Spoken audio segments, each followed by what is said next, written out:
In 2017, Jordan Peele receives an Oscar nomination for his horror film, Get Out. In 2019, he releases Us. Is Us a great movie? Is it the next generation of film?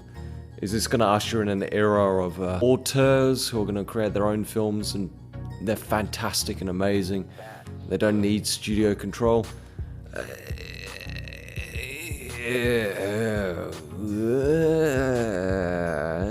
No. So I had a couple of problems with Us. So we're going to talk about them now. Most of them don't have anything to do with the filmmaking techniques, which are still pretty on point. It's mainly a problem with the script, which I think a couple of people actually have a problem with the script. It's highly contentious, and it depends on what type of person you are when watching it as to whether you'll like it or not. With that preamble out of the way, let me get into the writing of this film. So first of all, one of the major things that I found that I wasn't such a fan of was the tonal inconsistency. Man, it felt... I got whiplash from it, you know?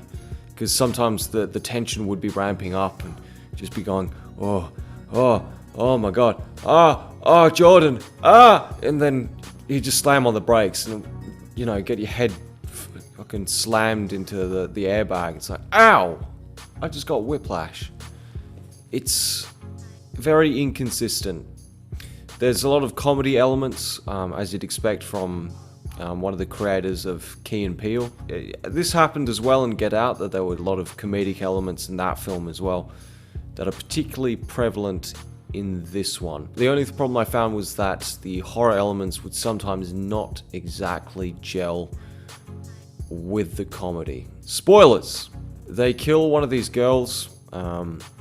There's twins in this movie, because of course there is, a classic horror trope. Anyone who's not just one person but two people who look exactly the same is freaky, man. And they have to be evil in some capacity. So these horrifying twins, well, one of them gets thrown off a balcony, so to speak, and lands in a glass table and gets wedged there, and she's dead. The next shot after this intense action scene is the family sitting down to watch the news, while the dead body is still wedged in the table. And there's also, they're running to the car, the family, the main family that's in this film, and they turn to each other and they're like, hey, how many did you kill? Oh, I've killed like 2, so do I get to drive then? Well, who gets to drive? Is it based on the kill count? Because if that, I mean, funny, but at the same time, if you want to establish, you know, a consistent tone when they're trying to run away, this doesn't feel like the way to do it. Because it almost feels irreverent. It feels like they're making light of the massive plight that they're in. Because if you're in perilous circumstances, surely, you know, jokes would be second on the agenda to surviving. You want to live. You can tell more jokes if you live. I mean, granted, if it's a really good one-liner, maybe you'd stay around to give it and then die. But besides from having like the best one-liner in the world, you just leave and then tell the jokes later. But no, Jordan Peele has the characters cracking jokes and one-liners occasionally. And sometimes it's a bit more subtle, such as the boat sequence where the main father is killing one of the clones, the clone father, and he uses a flare gun and it misses. No problem with how it was set up, but how it was paid off came at the expense of the horror elements. And when you know, the comedy starts trivializing the horror, it just starts to feel less, well, horrifying. If the characters aren't in peril, if it just seems like a light, fun-hearted comedy, it's a bit harder to think, oh shit, this is supposed to be terrifying. So that was one of the problems I found with the film. Now, I'm the first person to champion conceptual writing. You know, where you have an idea, like maybe a metaphor or a theme, and you take this concept and you adapt it to the film or to a story, and you build this story around the concept itself. So if you were to tackle something like slavery, for example. If you were to base a film on that concept, but not explicitly do it, so to speak, but the concept's there and the film is built around it, that's pretty interesting to see. Like if you were to say, do science fiction story like District 9, which takes a look at aliens in a district that have landed there. This is conceptually looking at the concept of the apartheid, and it was based on an actual real-life location and real-life events. You know, obviously without the alien part, but the citizens in South Africa and Johannesburg were treated like second-hand citizens. They were treated like aliens, so to speak. And so there was the concept there, and the film was kind of built around it. And you can do some really good stuff with this. You can have an explicit message without being too upfront about it, or you can just try and raise awareness for a subject. There's a lot of things you can do. Us is a film based around a concept, but I feel like the concept wasn't quite there. It didn't quite fit with the narrative. It felt like sometimes the concept was actually getting in the way of the greater story. So the concept here is the government is taking people's DNA and making clones of them underground. And somehow they're connected.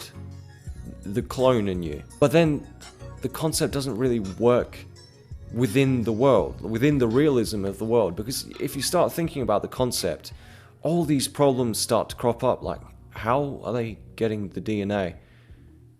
Who is orchestrating this? How does no one know about it?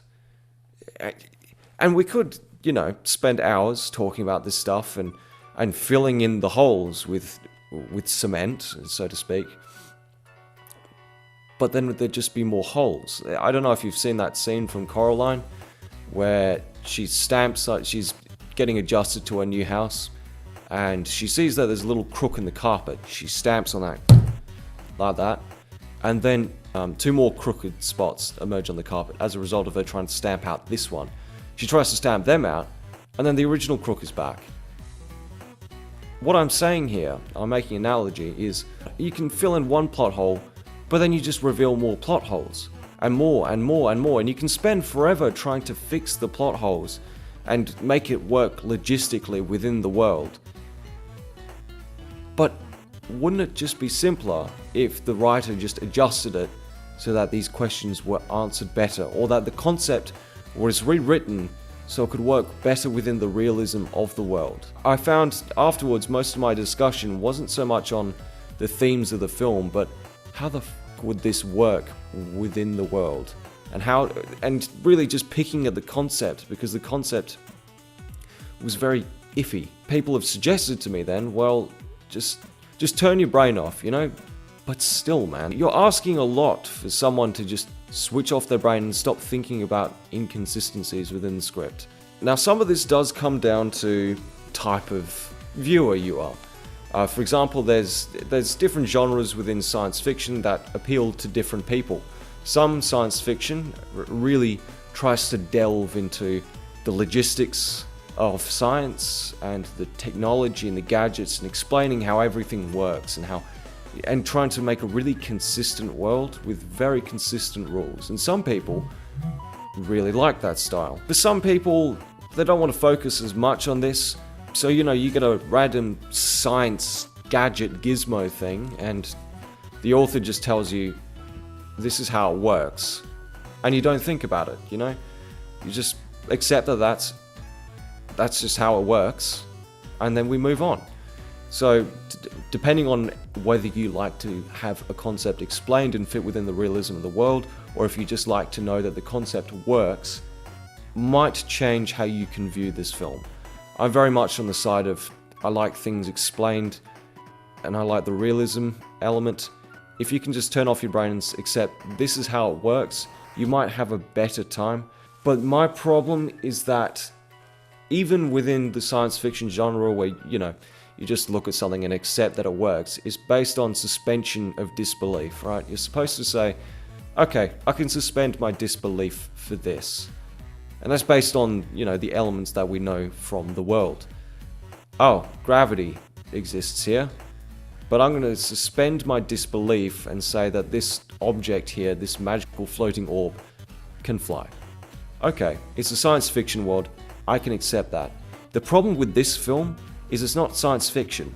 It is a horror, thriller, comedy, something hybrid, right? But it's based in the real world. So when some of these elements come up, and they're plot holes, or I'm just supposed to not think about it, even my suspension of disbelief is, I'm struggling with it. I'm supposed to suspend my disbelief that no one could find the underground facility when this little girl found it so easily. I'm supposed to suspend these elements indefinitely and just not think about them, and it's really hard when it's based in a realistic world. Now, if you think of it more as a parable or a fantasy or some kind of mythos, sure. But as I was viewing it, and he was creating this really real and grounded tone, you know, from the dialogue to the characters' interactions, to how they interacted with each other and their world, it felt really realistic. And so to break realism and like this felt wrong. Regardless of whether you're a film critic, or if you're just you like films, or if you don't like films, if you're just passively watching, if you like having elements explained to you or not, if you don't have them explained to you, regardless, when there's a shitty inconsistency in the script, there's a shitty inconsistency in the script. And the worst one I found was absolutely about 40 minutes into the film. How to fucking explain this, man? This is a difficult concept to just explain. Okay, there's a family that goes down to a beach house just for a holiday.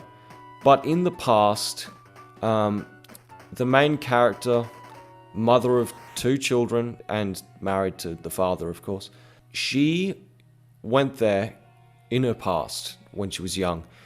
And she had a traumatic experience, and she hasn't wanted to go back there since, but she's returning, and they stay at this beach house, and everything's fine.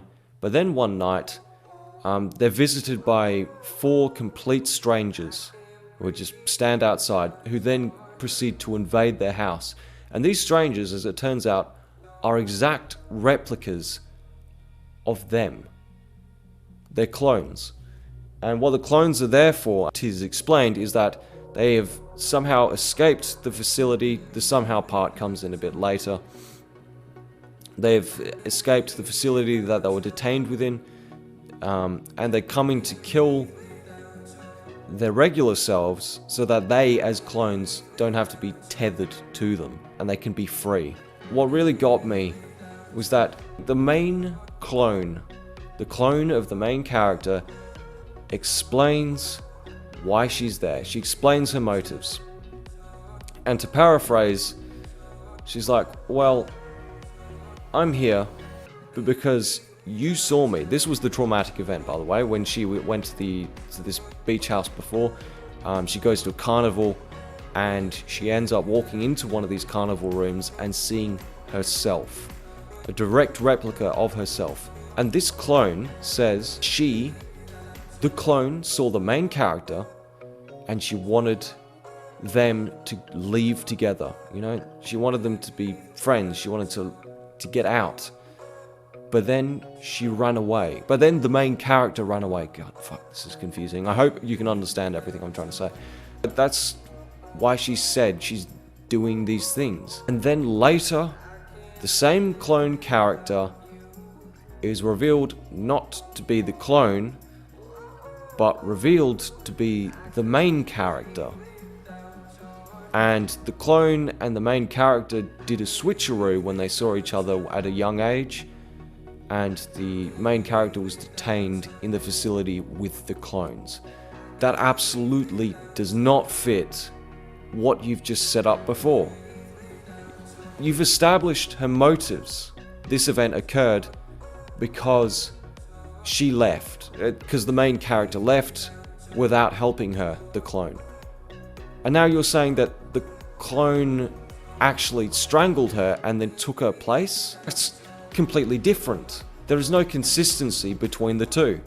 They're different stories. Either she ran away, which is what the clone is saying, or the clone took her place, which is what is said in the end of the film. But you can't have both of them. To me, it says that he really should have gone back and adjusted the mystery and the plot twist and really made sure it worked within the world. I understand why he would have wanted to make the motives unclear, because then the plot twist at the end isn't so much of a twist, right? Because if the clone just came up and said, oh yeah, by the way, I'm your real self and you trapped me in a basement, there's not really much mystery to uncover after that, right? But even so, the mystery is so shittily handled and it doesn't make sense, right? Why would the clone not just say this? Why would realistically, the real one say, bitch, I'm real? And then we can go into arguments about, oh, well, she's trying to do that because she's now with the clones, because she's released the clones and she's trying to appeal to them. But dude, we're going so far down a rabbit hole trying to fix an inconsistency. Is it worth it? And we can go down this rabbit hole of trying to fix that plot inconsistency and then trying to fix another plot inconsistency and inconsistencies and stamping them out. But it's like Coraline trying to stamp out and smooth out the rug. There's always going to be another crease to stamp out. The way to fix this would have just been to drop the plot twist, which creates a lot of these problems, right? If they just dropped the plot twist, refocused on fleshing out the script, suspension of disbelief wouldn't have been a problem. It could have just been a parable story and I just wouldn't have cared and I would never have made this video.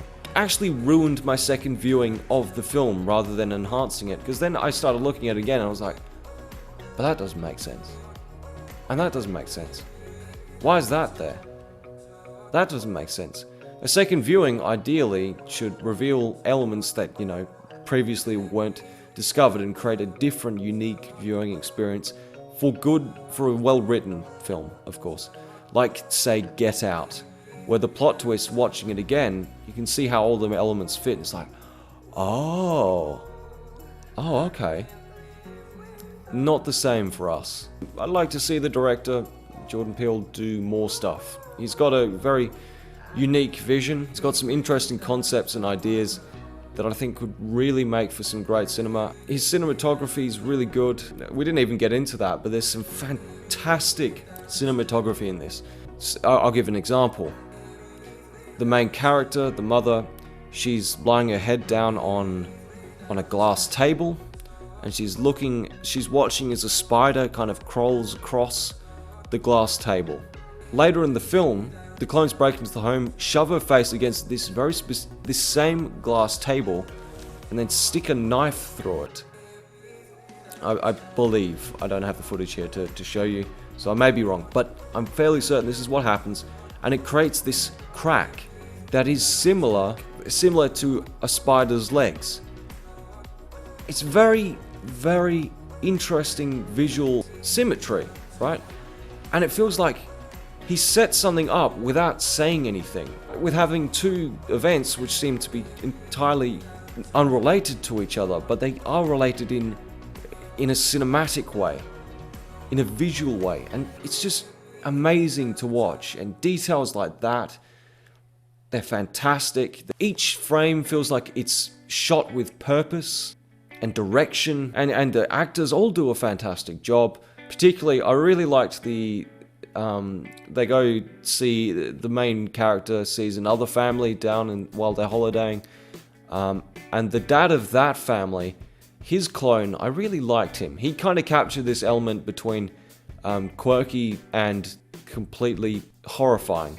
Better than, the film did. He captured the element of horror and comedy perfectly. So I really liked him. And I really liked all of the other actors. I don't know if there was a weak performance that I could see. It's fantastic all around. It's just the script and the concept I feel could have done with some work. It's not a bad film. There's some amazing stuff in it. And Jordan Peele's a very talented individual. I would just like to see a more consistent script next time. So, channel update.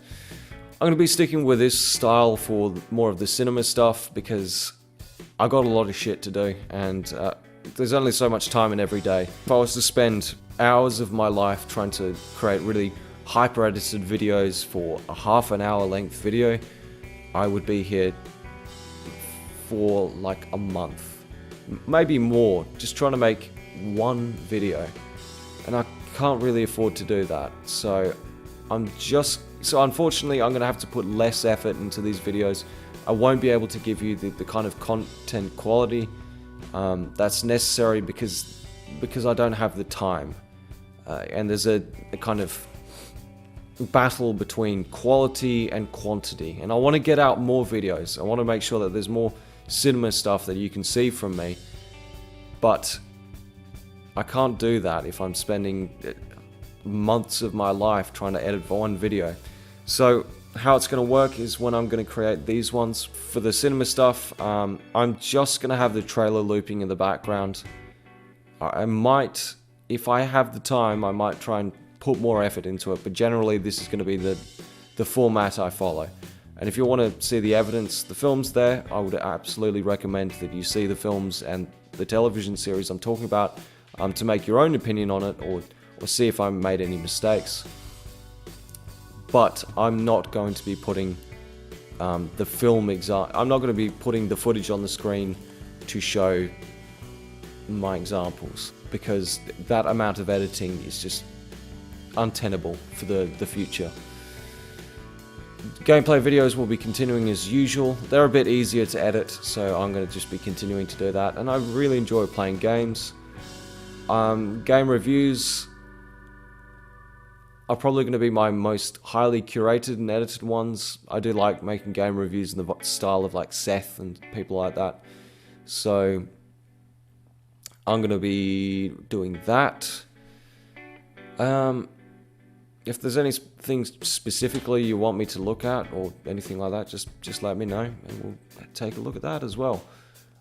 There's some more real talk videos that I'll be doing. I haven't done one of them for a while, but I just kind of splurge about any kind of topic I want to talk about. And I won't be putting a lot of effort into that. This is if there's a period of really intense drama that I just can't edit anything. You're just going to be getting a real talks from me, where I just play a game and narrate. That's pretty much it. No editing whatsoever. I also have a second channel, with a friend of mine that we're hosting. It's pretty good. You should go check it out. I'm going to be putting some gameplay up there as well. So lots of stuff to do. We just focus on whatever we want to do at whatever time we're doing it. So that's pretty much how we roll. Thank you so much for sticking around for my incoherent rambling. If you're a subscriber to the channel, massive thumbs up to you. Feel free to give your opinion on the subject. I don't want this to be an echo chamber. If you like it, dislike it if you dislike it. Just be civil, you know. And if you have criticisms or concerns, or you want to help me out, feel free to. Yeah, thank you so much for coming along. Hopefully I will see you again someday.